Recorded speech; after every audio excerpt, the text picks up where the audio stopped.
Okay, so to hand in your homework, we're going to be using the Edline portal kind of thing. Schoology does have something, but I want to use Edline. It's just, I'm not 100% on Schoology yet. So it's pretty straightforward. Once you log into Edline, you go to My Classes, pick Computer Science, obviously.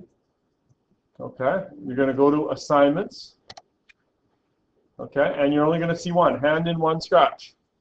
Okay, now I can't actually show you how to do it because I'm a teacher and I can't hand stuff in. I can only create. Okay, so what I'm going to do is I'm going to ask a volunteer to come on up and log in, and then we'll show you exactly what it looks like. All right, so Benton is now into Edline, logged in as him. He's clicked on Assignments. He's now going to click on Hand in One Scratch. Okay, there's the description about what it is. Okay, so you need to choose a file then. So click on Choose File. Okay, let me see if I can find it for you. You're going to be under our students. Video, grade 10? No, 11. 11? Okay, so 2014. Down to the V right there. What's this one? Okay, so he's going to click on the one. It's okay, I can delete it. He's going to click on the one that he wants to hand in. Are you guys watching? Because if you don't watch, then I'm going to have to go around and teach individually. So watch, please. Click on Open. Yeah. Okay, once he's done that, you still have to attach it. Edline is not very smart. Can you hear me out there, Edline? People, hopefully they're watching on YouTube right now. They're not very smart. You actually have to choose the file and then attach it. For some reason, they can't make that one and the same. Click on Attach File. Okay, you'll notice that it says Uploading in the left-hand corner. Once it turns blue like that, then it has been uploaded. You're still not done. James, I need you to watch so you know how to do this. You're still not done. You have to click on Hand in My Homework. Okay? And now you'll see Status Submitted. Okay? So there's 3 steps. Choose the file, attach the file, submit, right? Submit was the 3rd one. I know. When you're a programmer for Edline, fix that, would you please? Okay? And now I can see that Ben has handed that in already. Now, he can actually go and you can actually, if you want, I think I've set it up so that you could make changes, right? And you could go attach a different file. Okay? So let's say he realized he handed in his biology homework accidentally. He could attach a different file. Will you still get both files? No, I think it overwrites, I believe. Okay? Now, when I mark it, you can actually go on and see, okay? Once you're done here, we'll click Cancel. Once you're done, you're going to be able to go in and see, if you click here, you're going to be able to see there'll be some feedback. I'll tell you what you did right, what you did wrong. Okay? So you can go in and you can have a look. Okay? So that's how you do that. If you're done handing one, I'll give you 5 minutes while I'm doing my attendance. Try handing that in right now. Okay? I'll do.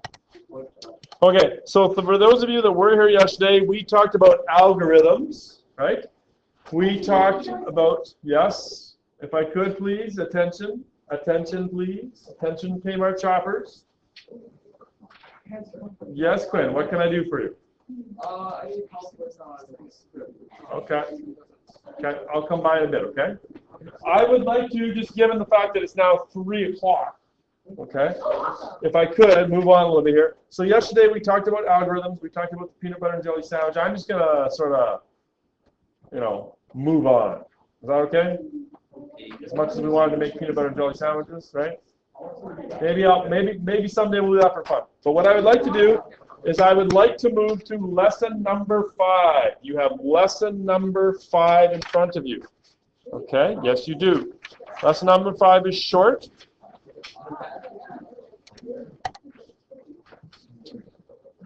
Okay, here is lesson number 5. Please watch carefully so you know how to do this stuff. Okay, so lesson number 5 says playing with music, and I've also labeled it as input methods. Okay, input is very important in a computer program. When you're playing on your Wii at home, the input is by the Wiimote and the nunchuck, right? Or it's when you're on your iPhone, it's by the touchscreen. Everything has input. The microphone is an input device, okay? Joysticks are an input device. The keyboard is an input device. Input is very important, okay? So in Scratch, one of the things they can do is play sounds, and that's what they like to talk about to start with. Often when using a computer, it needs to respond to an event triggered by the user. For example, a computer will react when you press buttons on a joypad, playing a game, or simulating piano playing on a keyboard. Now, many of you have already seen this in Scratch, right? You've seen the orange when something pressed, and let me just show you that. Okay, so I've got when space key is pressed. If I want, I can change it to an up arrow, down arrow, right arrow, left arrow, space, or any other letter, okay? I can click on right arrow. When the right arrow is pressed, then I can get him to move to the right.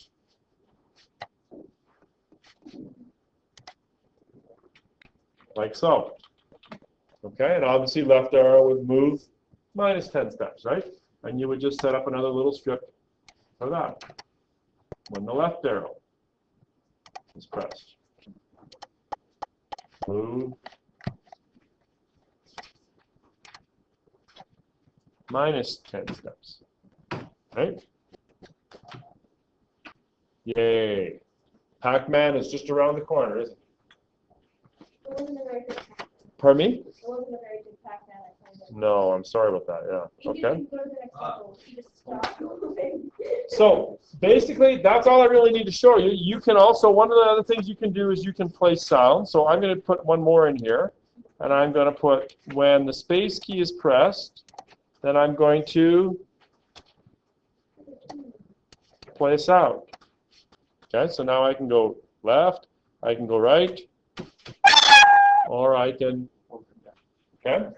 Obviously, you might want something that shoots, right? The space key quite often is used as a shooter, and so that might be maybe create a new sprite that actually fires off a bullet or something like that kind of thing. Okay? So here's what you need to do. Exercise 1, not for hand in, just practice. Exercise 1 is to make sure you can get your sprite moving with the arrow keys. Okay? Number 2 says use scratch commands from the sounds block palette to get your sprite to play a musical scale when the space key is pressed. Do they actually have a scale here? I don't think they do. I'm not sure how we're going to get a scale. Oh, I guess you could do this, right? You could do this. Play note 60 for half a beat. Right? You could repeat. I'm not much of a musician here. Play note. Oh, that's not going to work, is it? I'm going to need this, right? Yeah, you're going to have like wait a second. Oh, look at that. That's cool. I didn't know Sprite did, or Scratch did that. Put up a little keyboard there. That's kind of cool, eh? I went play sound, play a note, and I clicked down here, right? So, C.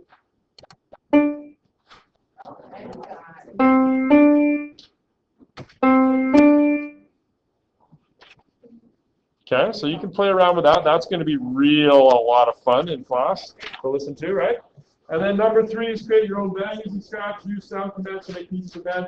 You guys can do that if you like. It's entirely up to you, okay? But play around a little bit with some of this input.